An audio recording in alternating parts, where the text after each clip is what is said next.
মায়ার পেটটা কেমন জানি বড় বড় দেখাচ্ছে। কোনোভাবে ও তো আবার ধুর, আমি এসব উল্টাপাল্টা কি চিন্তা করছি। হয়তো তারা প্রেমে লিপ্ত, কিন্তু এসবে নয়। তবে সকালে যা দেখলাম, না না আর মিলাতে পারছি না। আম্মু ধপ করে আমাকে টেনে তুলে বলল, তোর কি হয়েছে রে? একবার রেগে যাস, আরেকবার কান্না করিস, আরেকবার চিন্তায় মগ্ন।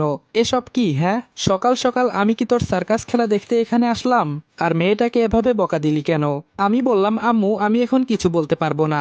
যাও তুমি গিয়ে তোমার কাজ করো, আমাকে একা থাকতে দাও তো একটু। আম্মু দাঁড়িয়ে বলল, কি ছেলে যে আমি জন্ম দিলাম, না কিছু বলে না কারো কথা শুনে। আচ্ছা তুই থাক, আমি গেলাম। যদি কিছু লাগে তাহলে আমাকে বলিস কেমন, আমি এনে দিব।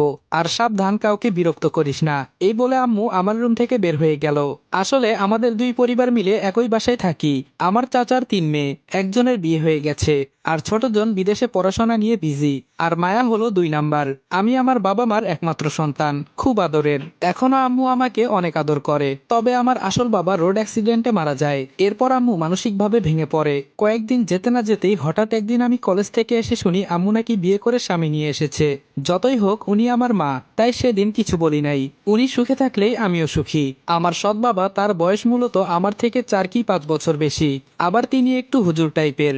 আমার সাথে বেশি একটা জমে না, দরকার পড়লে কথা বলি, না হলে না। কিন্তু আজকে নিজ চোখে যা দেখলাম সেটা হয়তো ভোলার মতো নয়। তবে মায়া এটা কিভাবে করলো? ছি, ওর মন মানসিকতা এতটা নীচ হতে পারে যে এটা আমি কখনো জানতাম না। হঠাৎ বাহিরে আবার কিসের যেন আওয়াজ শুনলাম। রুম থেকে বের হয়ে দেখি আমার সৎ বাবা ডিজিটাল প্যান্টের সাথে ম্যাচিং করে শার্ট আর জুতা পরেছে। এসব দেখে আমার আম্মু আবার প্রশংসা করছে। হঠাৎ করে পাঞ্জাবি পায়জামা ছেড়ে এসব পরলো কেন? কাহিনী তো কিছু একটা আছে। আমার কাছে এসে আম্মু বলল, দেখতো বাবা, তোর বাবাকে আজকে কেমন লাগছে?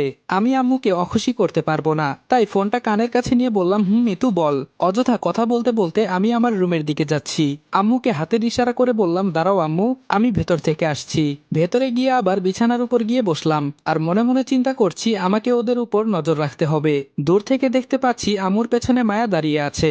হঠাৎ দেখি মায়া আমার সৎ বাবার পকেটে সাদা একটা কাগজের টুকরো দিল। লাফ দিয়ে উঠে টেবিলের ড্রয়ার থেকে পিস্তল নিয়ে যেই রুম থেকে বের হতে যাব তখনই মনে পড়লো আমি এসব কি করছি। গরম গরম সব কাজ করলে তো হয় না। পিস্তলটা মূলত নিজের সেফটির জন্য রাখি আমি। ফোনটা বের করে মিতুকে কল দিলাম। মিতু হলো আমার বেস্ট ফ্রেন্ড। ও আমাদের এখানকার সরকারি হাসপাতালের একজন ডাক্তার। আমার আরেকজন বেস্ট ফ্রেন্ড হলো রিপন। আমি যদি জীবনের বেশিরভাগ সময় কাটাই তাহলে হিসাব করে দেখা যাবে ওদের সাথে জীবনের আনন্দময় মুহূর্তগুলো কাটিয়েছি। আর রিপন হলো একজন কৃষক। ওর সম্পর্কে এখন বলবো না, সাথে থাকেন জানতে পারবেন। মিতু ফোন রিসিভ করে বলল, লাভু বল। মিতু আমায় এই নামেই বেশি ডাকে। আমি বললাম, আচ্ছা মিতু, আমি যদি 2জন মানুষকে খুন করি তাহলে আমার কি সত্যি সত্যি জেল হবে নাকি ফাঁসি? ফোনের ওপাশ থেকে মিতু হাসতে হাসতে বলল, খুন, তাও আবার তুই?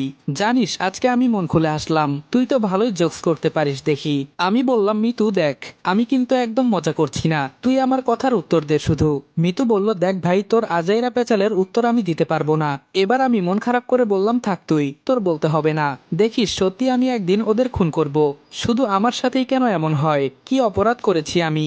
মিতু বলল, রনি, এই রনি, তোর কি হয়েছে বলতো হঠাৎ করে? আমি বললাম, কি বলবো, অনেক কিছু হয়েছে। মিতু বলল, আচ্ছা তাহলে হাসপাতালে চলে আয় রিপনকে নিয়ে। আমার হাতে কিছু কাজ আছে, আগে কাজটা শেষ করি। ফোনটা কেটে দিলাম। আচ্ছা, সকালে কি আমার চোখের দেখা ভুল ছিল? হতেও পারে, আবার নাও হতে পারে। কিছুক্ষণ পর আম্মু ডেকে বলল নাস্তা করতে।